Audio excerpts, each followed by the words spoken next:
Temperance is one of the 7 virtues and grants the grace of moderation. It has also been called art and has an esoteric meaning of stability. Hello, I'm Michael J. Auger, creator of the Allcento Tarot, and today let's explore the 14th card of the Major Arcana.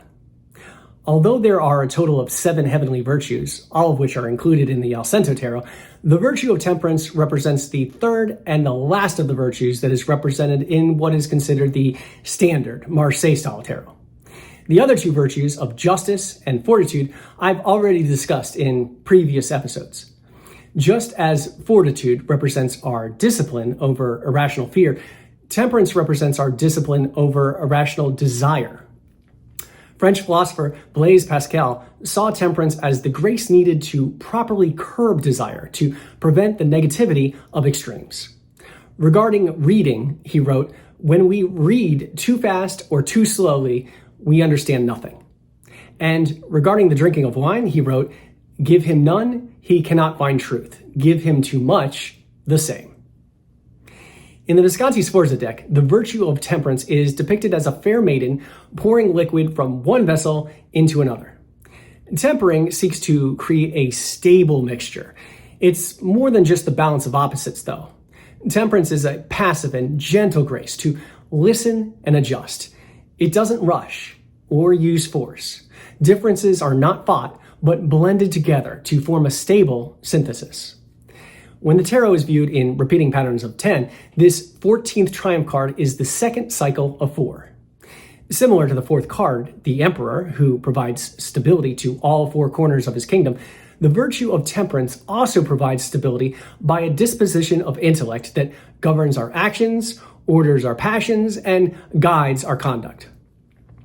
In early Marseille-style versions of this card, temperance is depicted with a circled dot on her forehead. This esoteric symbol of the divine sun is sometimes disguised as a flower. She also has angelic wings as a more exoteric connection with heavenly grace. She mixes liquids together in a magical way that seems to defy the normal laws of gravity. One of the vessels has historically been interpreted as containing a hot, alcoholic liquid, which is being tempered by the cool, pure liquid of the other vessel to create a moderate drink. Finding balance between extremes is so important. This seems to be the most important lesson that the tarot teaches us again and again. And in this card, the message couldn't be more clear. This is the wisdom not to overdo it. Equilibrium is the secret elixir of life. The depiction of this card by Oswald Wirth includes much of the same traditional symbolism, but also adds a tulip as a symbol of vital energy. This same flower was seen as a bud on Wirth's Magician card and blooming on the card of his Emperor. Here, the flower is weeping. However, the healing grace of temperance prevents it from dying. The previous card of Death did not symbolize the suppression of life, but a rejuvenation. The container decomposes in order to liberate what was once contained. This is also symbolized by the liquid that is continuously transferred between perishable vessels without a single drop spilling in waste. The golden solar vessel represents conscience, reason, and the active nature of will. The silver lunar vessel represents the unconscious, mysterious, and passive psychic sensitivity. What is concentrated in the silver urn flows into the golden. Temperance represents having control over excess and restores spent energy with the healing energy of nature. The version of this card created by Arthur Edward Waite and Pamela Coleman Smith features an angel in a passive state of rest. There's a long and winding road in the background that leads to a divine light that looks like a crown, representing Kether, the top station in the Tree of Life.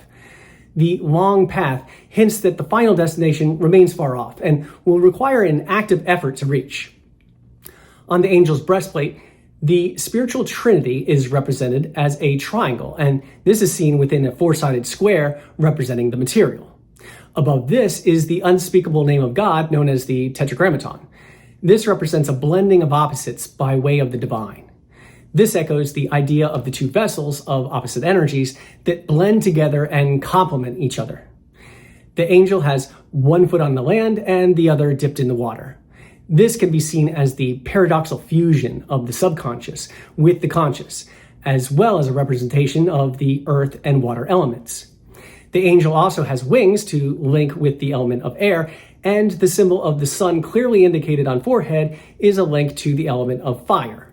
All four elements are in a stable equilibrium in what can be called an alchemical marriage. Alchemical symbolism is even more apparent in the Thoth tarot deck created by Aleister Crowley and Lady Frida Harris.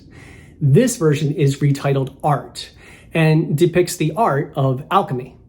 The Hermetic Order of the Golden Dawn linked the Temperance card with the Hebrew letter Samek, which means prop or crutch.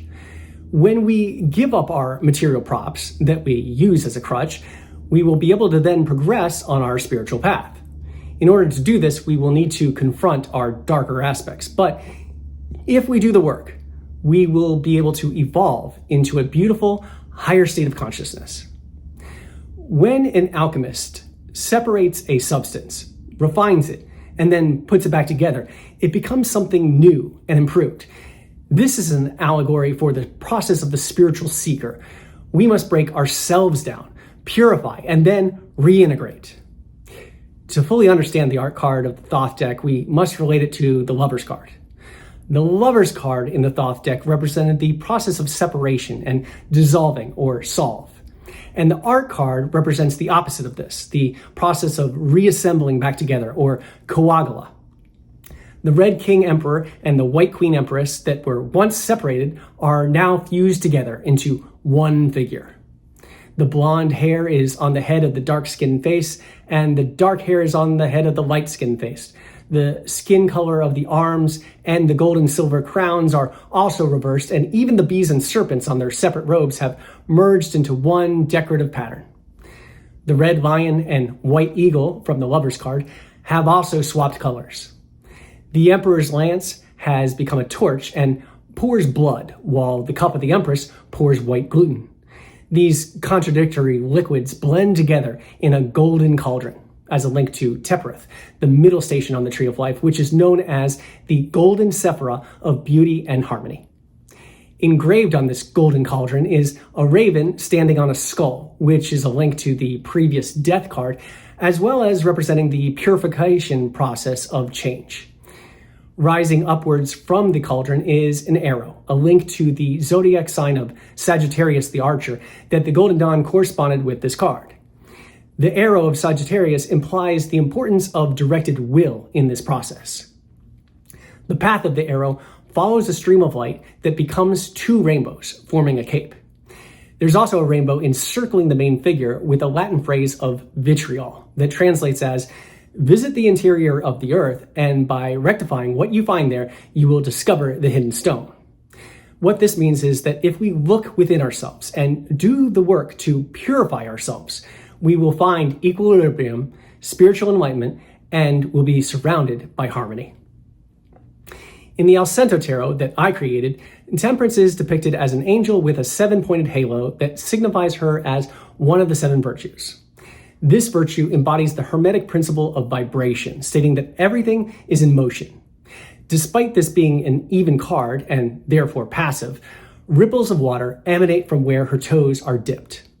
Also, cold water continuously pours from a silver vessel into a gold vessel that contains hot mulled wine. This creates a moderate drink, which is the elixir of life. Similar to the stability of the Emperor, this is a more passive energy. Temperance allows a transcendence of the ego rather than its destruction. The liquid of the two vessels symbolize thesis and antithesis, and when joined, become a divine synthesis. The joining of opposite forces in a non-destructive manner is an artistic and magical act. To the angel's side is an ermine, which represents purity. This animal is mythically known to choose death over dirtying its coat. The same standing stones seen in the background of the death card can also be seen here. However, the sun has risen higher in the sky, symbolizing progress has been made towards the ultimate goal. On the left side of this card is a weeping tulip, similar to the card by Wirth. And on the right side of this card are irises, as seen in the version of this card by Waite-Smith. The iris flowers are a connection to the Greek goddess Iris, who was a messenger of the gods. The virtue of temperance can be seen as a way to receive communication from the divine so that we may find equilibrium. The goddess Iris is also known as the personification of the rainbow, which is why in some versions of this card, the liquid pouring is depicted as a rainbow. Temperance asks us to passively reflect, examine, and evaluate our life priorities. As we seek a greater balance between our inner and outer selves, there's often a clash between our established habits and our new evolved vision. However, if we bravely maintain calm determination, we'll be able to overcome any obstacle. This card comes right before what is generally considered to be the two darkest cards in the deck, the Devil and the Thunderstruck Tower. I don't see that as just a coincidence.